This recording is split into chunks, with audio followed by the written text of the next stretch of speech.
Hi lovelies, this is Lisa, and this is kind of unusual for me. I'm visiting my in-laws this weekend, a long weekend in Florida. So, palm trees, blue sky, Florida. Pretty amazing. Just my Pacific Northwest heart is going like, oh, sun, sun. Very, very happy making. But I wanted to touch base with you guys to share some thoughts that I've had about elemental associations in tarot decks, and particularly to talk a little bit about one of my favorite new decks. This is the bag I made for Zaara Kittenchops Playful Heart Tarot. It was kickstarted last year. It is really, it's a wonderful deck. Just wonderful. One of the things she says is, cuteness is my sacred space, you know, and so there's a whole bunch of how do we take seriously cuteness, and the way cuteness and playfulness makes our hearts expand. The colors are amazing. The cardstock is that wonderful, I don't know if you can, probably in this sunlight you can't quite capture that kind of linen, you know, where it's subtly textured, like a good playing cards, like bicycle playing cards. Just really, it's a little slippery still, but just a fabulous. I mean, look at this for the Eight of Swords, you know, or the Five of Swords. So even kind of the darker cards have this quality that is gorgeous and playful and vibrant. There's not a card I dislike in the deck. And in some ways, I mean, I don't think of myself as I used to not think of myself as a cuteness person, but apparently I am a cuteness person, because this deck just really appeals to me. So I wanted to say a little bit something about this deck and just show it off. There's you know, unboxings and reviews of this deck, so I'm not gonna rehearse too much territory there. But I wanted to talk about this deck as a water deck, okay? And to talk about how elemental associations with decks can kind of aid us in our mindful tarot work. In my mindful tarot mentorship program, first cohort is beginning in March. I really encourage those of you who are at all interested in spending 6 months of kind of immersive practice with the tarot, at self-paced. Lots of guidance from me, but very self-paced, kind of an easy pace. If you're at all interested, I encourage you to check out the links below and, you know, contact me with any questions you have.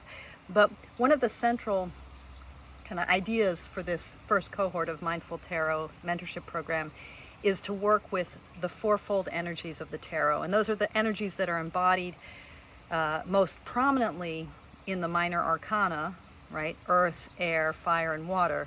But are also the building blocks of the major arcana as well. And that's something we'll be exploring. We'll be exploring the ways in which the tarot, the mandala of the 78 cards, that sort of sacred map of wholeness that the tarot presents, we'll be exploring how the tarot invites us to notice the movement of energy in our day-to-day lives, and invites us, by noticing that, by tuning into that, to find ways to work more skillfully with it. And by working more skillfully with it, to shift our hearts toward the places that might be blocked in order to create more openings and opportunity, and to ease our way around the places that have become too familiar comfort zones in a way that's slowing us down perhaps, or hindering us. So by working with, particularly with the tarot pulse method, but not only, we can see where the energies in any given moment are. And then by the choices of decks that we explore in any given day, we can gradually work with the energy that's either blocked or stuck or sticky in our lives. So that work is aided by us sort of thinking about what the connotations and the nuances and the shadings of different decks are. Now, a lot of us think, oh, we might think things like, this deck is good for shadow work, or this deck is good for questions about romance, or more sort of work life deck or kind of general neutral deck, but I'm inviting us to think about the elemental connotations of a deck. And the Playful Heart Tarot, because of the ways it brings us into this childhood place of play, the ways in which it activates cuteness, bright colors, inviting us to dream and to kind of enter into play fantasy space, it really invites us into that watery world of the cups. It invites us into the world of the soul, of the imagination, of that kind of movement of the heart. Even the name, Playful Heart Tarot, right? So this is just, it's become really, you know, one of my favorite water decks. This is the title card. Things are easier than you think. You know, that sort of quality of flow of water, and the cups as kind of the suit of water, the suit of flow, of community, the suit of emotionality, of spirituality, of that kind of flowing together of individuals into community. Think here of the Three of Cups, right? With its evocation in Pamela Coleman Smith's artistry of the three graces, and that sort of sense of, you know, holding our cups up in cheer and salutation, right? That's the quality of water. And when our hearts are feeling a little bit blocked, working with a deck like this, I mean, check it out, the King of Pentacles.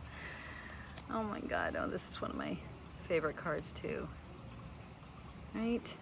I mean, it's just, you know, I remember Kasha at Tarot Map saying Temperance, you know, incredibly important card. I think it may even be her soul card, but it's often like really a boring card, but you know, nothing really boring about this rainbow strawberry Temperance card, right? The Page of Pentacles. You know, even though you could sort of see this, and we might have, each of us have different elemental associations with our decks, and maybe that shifts from time to time. You know, you could sort of see this as a more earth-based deck maybe, but no, for me it's really a deck of water, of that flow, of the Six of Cups, right? That flow of childhood and remembering those moments of idealization, of play, of the world of childhood, the world of, in some ways, the world of archetype, because the waters of the soul are the place where all of our deepest images lie. So when we're needing to unlock that side of us, a deck like this can help. Playful Heart Tarot. Now, sometimes even just the activity of thinking what a deck's elemental quality is, what its association, even that activity can be a kind of fruitful tarot practice. So this is a copy of the what Lo Scarabeo calls the ancient Italian tarot, and this is an older version of it.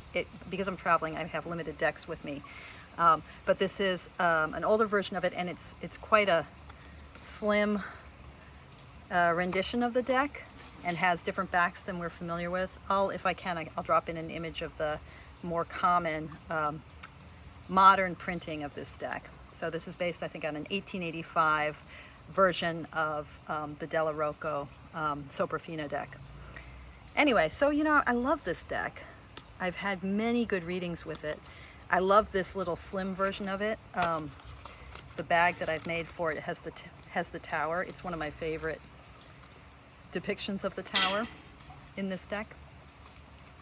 So, you know, here's the Hermit.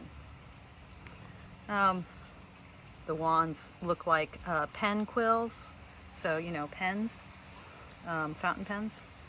I really love this Judgment card. So what's the elemental association of this deck? You know, I wasn't sure.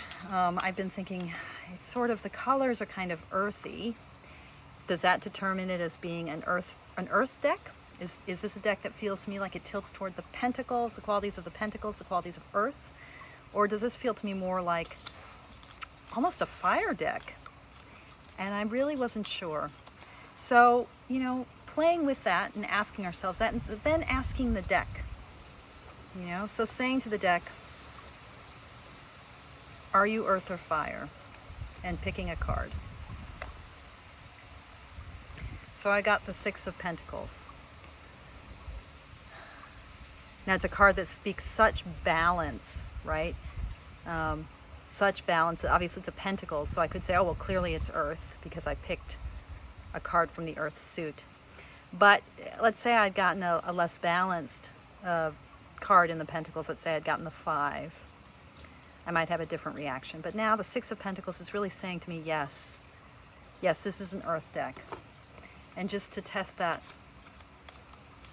just to ask the deck, and I'm just shuffling a little bit, just to ask the deck. So Earth, that's the association. And it's giving me the Hermit. So yes, this is an Earth-based deck. The Hermit is the trump that I associate with the, in my tarot pulse with the Pentacles, with prudence. The figure of the Hermit in the very earliest decks, he was carrying a, not a lantern, but an hourglass.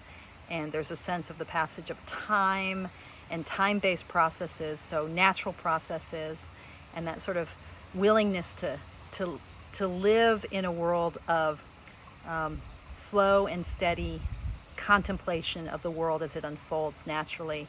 That's the virtue of prudence. That's what I associate with the Hermit.